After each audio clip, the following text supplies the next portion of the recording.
Coinbase, Coin, the prominent platform for buying and selling Bitcoin and other digital currencies, is discovering the flip side of popularity. After having made a sensational entry into the homes of households following its big publicity effort during the Super Bowl, the company finds itself in a delicate position with little wiggle room. The US, the European Union, the UK, and their allies have imposed financial and economic sanctions on Russia, President Vladimir Putin, and the oligarchs close to him because of the Russian invasion of Ukraine.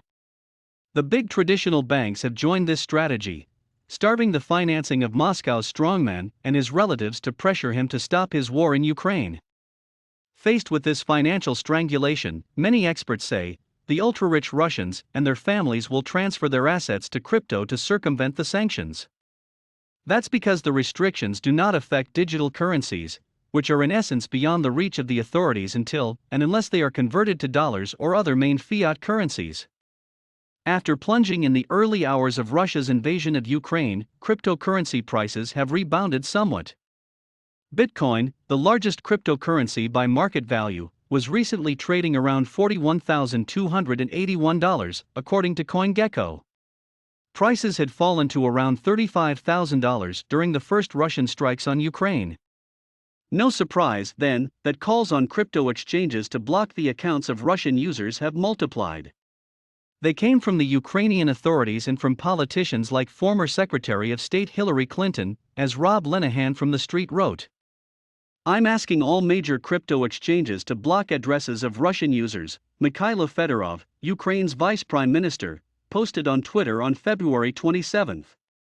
It's crucial to freeze not only the addresses linked to Russian and Belarusian politicians, but also to sabotage ordinary users.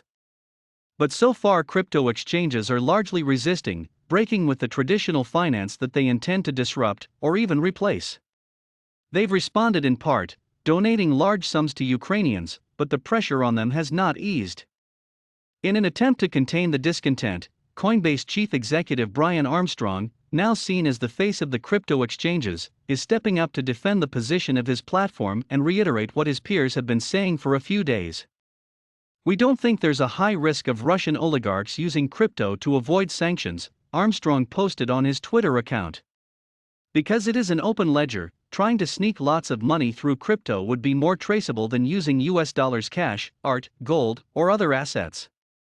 He then unfolded the arguments of the players in the crypto sphere, who say that excluding someone from the space goes against the crypto spirit.